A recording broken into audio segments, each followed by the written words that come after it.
দাদুর কাপ। সকাল হলে দাদুর কোলে পড়তাম বসে কুরআন খুলে, পড়ার ছলে গল্প বলে চুমু দিত দুই কপলে। নাস্তা করার সময় হলে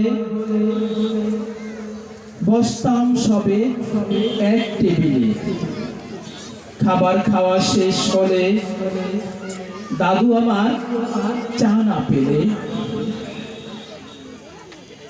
রেগে মেগে চোখ কপালে, খাবো না আর কাল সকালে। এমন সময় যুদ্ধ ভেদে গেল, বসতি আর বাংলো হারি চুলো। দাদুও নাই দাদিও নাই, কেমন করে বায়না মেটাই।